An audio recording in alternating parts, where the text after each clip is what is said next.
Olá, boa tarde amigos. Meu nome é Virgílio Guerreiro e estou a filmar para a minha página pessoal do Facebook e do YouTube. Espero que estejam todos bem e se encontrem bem nesta fase de desconfinamento, portanto não cedam, porque brevemente vai passar tudo. Vamos acreditar que sim e vamos lutar para isso. Vou dar então início ao quarto vídeo desta secção de poesia. Portanto, no fundo, o que eu pretendo não é dar aulas de poesia, nem nada parecido, apenas falar, uma conversa informal, onde dou umas dicas para aqueles que pretendem iniciar-se na arte da poesia. Espero que tenham gostado dos vídeos anteriores. Como disse, a poesia não é uma ciência exata, não é uma ciência certa, não há fórmulas mágicas para a poesia, não há um saber total sobre a poesia. Por isso, abram a mente e lancem-se à escrita, lancem-se à leitura. E falando de leitura, quero deixar então a primeira dica, é que quando se está a ler um poema, portanto, de um poeta, um livro, normalmente temos o hábito de ler em voz baixa, para nós.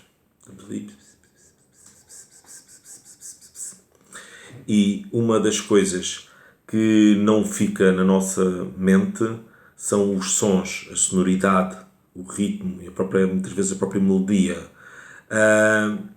Um poema, a meu entender, se tivermos possibilidade disso, é ler em voz alta. Em voz alta porque ficamos com uma percepção totalmente diferente do poema. Porque as palavras têm sons e criam imagens, têm ritmo. Com um poema quase podemos fazer uma canção, e existem muitos poemas que passaram a ser canções, fazem pequenas adaptações, quer a nível de escrita, métrica e também a nível vocal. Mas o poema em si contém ritmo e melodia, e os sons, as palavras têm sons, e esses sons criam imagens dentro da nossa cabeça. E por isso, se lermos um poema em voz alta, conseguimos imaginar com uma maior facilidade e com uma outra perspectiva as palavras que estão contidas no poema e o objetivo para o qual o poeta escreveu esse poema. E hão de experimentar a fazer esse exercício, ler regularmente os poemas em voz alta sempre que tiverem possibilidade. Vão ver que vão gostar. E para quem está a aprender a escrever, é fundamental perceber a sonoridade das palavras. Nós, noutros vídeos, iremos falar disso, não de uma forma muito picuinhas, mas vamos falar abertamente sobre os sons que as palavras nos transmitem, e a sonoridade e as imagens que elas nos transmitem. Portanto, ler em voz alta os poemas para ajudar a compreender melhor o poema. E esta foi a primeira dica. A segunda dica vai no seguimento também da que falei no vídeo anterior. Portanto, o poeta também deve sair da sua área de conforto, da sua casa, digamos assim, e deixar um pouco os livros de fora, e, no meu entender, também deverá frequentar algum tipo de formação em escrita criativa. Felizmente, nos nossos dias já vai existindo alguns cursos, de vez em quando vão aparecendo aí na internet alguns cursos de escrita criativa. É de bom tom frequentar, porque, lá está, ficamos a conhecer novas pessoas, novos poetas, novos escritores, com outras ideias, e aprendemos alguma metodologia, aprende-se métodos de escrita, formas de escrita novas, aprende-se fundamentalmente a pensar também diferente, pensar em várias direções e não só numa. Portanto, também julgo ser importante frequentar algum tipo de formação em escrita criativa. Há vocacionados para poesia, para prosa, para romance, para crónicas jornalísticas. Tentem enquadrar-se na que mais se adequa. Portanto, se estiverem interessados, se tiverem disponibilidade, avancem, porque certamente ficarão a ganhar. Antes de passar também para a próxima fase, portanto, vou ler os poemas de hoje. Escolhi Urbano Tavares Rodrigues, das edições Dom Quixote, um livro que saiu em 2011, intitulado Horas de Vidro, de uma coleção frente e verso muito boa, do qual eu tenho os livros quase todos. E o Urbano Tavares Rodrigues essencialmente escreveu nos anos 60, 70, por aí um pouco também pelos anos 80, e terminou mais ou menos nos anos de 2005, 2006, 2007. E portanto, falando no tal ritmo que eu falei há pouco, e sem querer esmiuçar o que é o ritmo, a melodia, a sonoridade, gostaria de ler então o poema Sábado Encarcerado, que foi escrito em 1968. Para ti que és o sangue e o sorriso, ventre de mar e concha de silêncio, para ti que és a ilha sem navios, porto de brisa azul sem juramento. Para ti minha imagem de proa, meu sábado de sol e de carícia, nesta tumba de grades que interrogam, hora a hora para ti sustenho a vida. Fluido, fluido, fluido. Muito belo este poema de Urbano Tavares Rodrigues. Vale a pena porque ele tanto escreve poesia como a outra parte é prosa. Muito bom. O segundo poema, também que eu quero ler, também é de meados do século XX, também de Carlos Zamara, mais uma relíquia que encontrei numa das feiras de antiguidades, também que há uns anos, versos de 1949. Carlos Zamara, intitula-se Incertezas. Portanto, o próprio poeta define-se como um vencedor porque, lutando com as suas angústias, lutando com as palavras, conseguiu publicar um livro que tanto desejava, e por isso aqui está. E aqui perdura, lá está, o poeta perdura com as suas publicações, com os seus pensamentos. 1949, Carlos Zamara, Incertezas. Escolhi um poema também muito bonito, intitulado Bem Supremo. Rosa que foste a infância de um botão que o tempo abriu e de que tens saudade. São lágrimas carpindo a mocidade, as pétalas caídas pelo chão. Lenha que foste, a sombra e em tua mão, houve gorjeios, ninhos, suavidade. Na fogueira o teu pranto é claridade, ou fora dela as tábuas de um caixão. Também temos em nós a rosa e a lenha, que há de murchar, queimar-se mesmo em quem, por cada ano um beijo de ouro tenha. Feliz será quem tal ventura herde, mas ser criança é ter na vida um bem a que se dá valor quando se perde. Muito belo este por acaso é um soneto, um alexandrino, bem supremo, Carlos Zamara. Vale a pena, se conseguirem adquirir um exemplar deste livro, vale a pena porque tem poemas muito belos. Agora queria falar de continuar a nossa história da flor amarela, da abelha que depois é na flor, da joaninha que está entretida na folha, a formiga que sobe o tronco da flor, das poças de lama, das rãs e das nuvens, do sol e do arco-íris. Recordam-se dos vídeos anteriores de ter falado desta hipotética história? Muito bem. E então já tínhamos os personagens todos. Devemos depois de falar também do eu poético, que é o eu poético nesta história, quem são os sujeitos, quem são os predicados. Vamos falar isso mais à frente. Porque agora o importante é compreender toda esta metodologia para construir um poema. Recordam-se da história, certamente. Então, já temos esta ideia montada. E agora o mais difícil é construir a história, escrevê-la, passá-la para papel. Escrever a tal quadra, as estrofes, para compor então o poema. E nada surge. Nada surge. As palavras, vamos começar por onde?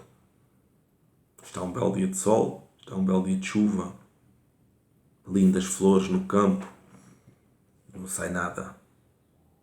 Ou então, até pode surgir outra hipótese, vamos a meio do poema e ficamos confrontados também com uma falta de ideias. E agora como é que vou continuar o poema? Já escrevi aqui 2 estrofes e não me sai mais nada. Ou então estamos em constante luta, queremos arranjar umas palavras belas, umas antíteses, umas metáforas, e não conseguimos, não nos sai nada. Olhamos, consultamos livros, consultamos ideias e não nos sai nada. É o chamado bloqueio criativo. Ou então, também, nem sequer tínhamos tido a ideia da abelha pousada na flor. Não nos sai nada. Já escrevemos poemas há 1 ano, todos os dias escrevemos um poema, escrevemos, e chega uma determinada altura, não sabemos o que é que devemos escrever mais. Começamos a repetir palavras, a repetir temas. Sempre minha querida. Sinto a tua falta, o meu amor. As abelhas, as flores. E portanto, não passamos naquele processo. Ali estamos a remoer. E chegamos a um ponto que podemos pensar, bom, a minha carreira poética terminou, porque já não sei o que é que eu ia escrever mais. Certamente já aconteceu com todos os poetas. E existem várias metodologias para combater então essa falta de criatividade, que é inerente a todos os escritores, não só aos poetas, os escritores de romances, aos pintores, aos escultores, todos os artistas. Muitas vezes surge essa falta de ideias. Então, em vez de estarmos ali a matutar e noites e dias e não sai nada e a lamentar-nos, deixem a poesia de lado. É um conselho que eu dou, uma dica. Deixem a poesia de lado. Portanto, a poesia fica de lado e vamos à nossa vida. Vamos pegar num livro do Carlos Amara e vamos ler um poema. Lenda de amor. A pequenita, ao ver a mãe chorar, na fé de minorar os seus desejos, depois eternamente a contemplar, enxugava-lhe as lágrimas com beijos. É uma hipótese, estamos a ler outros poetas. Pegamos num Urbano de Tavares. Viajar, diz-se, é perder países ou fotografar o evidente. O mundo fica mais pequeno e arquivamos bilhetes postais, memórias coloridas que depressa se esvanecem dentro de nós. E vamos lendo. Depois pegamos num poema de Camões, num poema de Sofia Melo Breira Anderson. E pode surgir qualquer coisa. Vamos dar um passeio. Vamos passear pelo campo, vamos para a Baixa de Lisboa, vamos para a Baixa do Porto, vamos ver pessoas, vamos ver movimento, vamos ver ações, vamos ver o mar, vamos ver o rio, vamos para junto do Tejo, vamos para junto do Guadiana, do Douro, e ficamos ali a contemplar o mar, o rio, as pessoas a passar, as gaivotas pousadas na areia, pousadas a nadar no mar. É uma hipótese. Ficamos ali a ver. E as ideias aos poucos vão surgindo. Há quem opte, por exemplo, para fazer meditação, yoga. O importante é desbloquear a mente. E se nós deixarmos a poesia de lado e pensarmos noutras coisas, mais dia, menos dias, as ideias vão surgir. E quando surgirem, vai ser um turbilhão de ideias. Vão ser muitas ideias. E depois, o que é que acontece? Vamos ter que ter o nosso bloco de notas para apontar as nossas ideias. Recordam-se do bloco de notas que falei no primeiro vídeo. Anda sempre connosco. Se não andar o bloco de notas, anda o telemóvel para apontarmos as nossas ideias. Portanto, passear, ver o mar, ver as flores, ver as gaivotas, ver as cegonhas, ver o rio, o mar, ir às compras, ler os livros dos poetas, porque vão nos inspirar. E toda essa informação que vamos absorver dos livros, do mar, do rio, vai entrar pelo nosso cérebro dentro e vai transformar essa informação em ideias. E essas ideias vão surgir de um momento para o outro, quando menos esperamos. quando estamos começar a dormir, quando estamos a acordar, quando vamos a conduzir no carro, quando estamos no trabalho, as ideias surgem. E ao surgirem, vamos ter que ter então o nosso bloco de notas, ou o telemóvel, ou um computador, para apontar logo as ideias. Também, como já referi anteriormente, o poema desenvolve-se depois, porque podem surgir 4, 5 ideias diferentes logo naquele momento. Temos de estar preparados para isso. E não podemos deixar perder essas ideias, porque um poema começa com uma ideia. E essa ideia está lá. E por isso só precisa de ser desbloqueada da nossa mente. E essa forma, e uma das formas de desbloquear esse poema, essa ideia, é mesmo ausentar-se da poesia, ausentar-se da escrita. E esta dica, penso que é muito importante porque acontece com todos. Com todos. Por exemplo, agora, durante este período de pandemia, as nossas mentes estavam cheias de vírus, coronavírus. Não havia tempo para a poesia. A poesia que aparecia era só sobre vírus.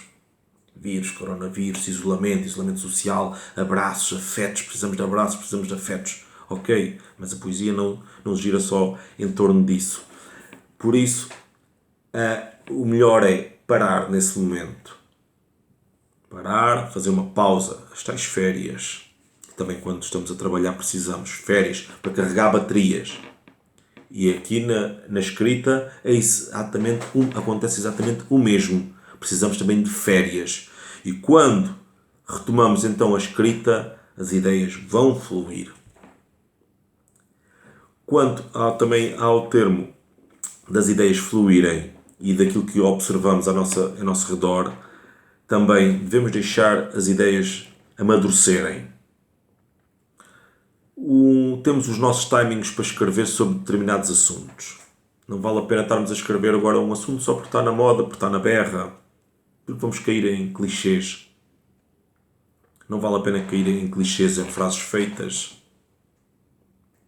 As frases feitas podemos desfazê-las e reconstruí-las. Mas se pensarmos numa ideia e não estarmos muito cientes dessa ideia, de um determinado assunto, não vale a pena escrever sobre elas. Mais vale deixar passar uns anos e depois, aí sim vale a pena voltar a essa ideia. Porque nem tudo o que escrevemos são boas ideias. Acontece com todos. Muitas vezes escrevemos um poema e depois, passado 2, 3, 4 meses, pensamos, não vale a pena, este poema nesta altura não faz sentido.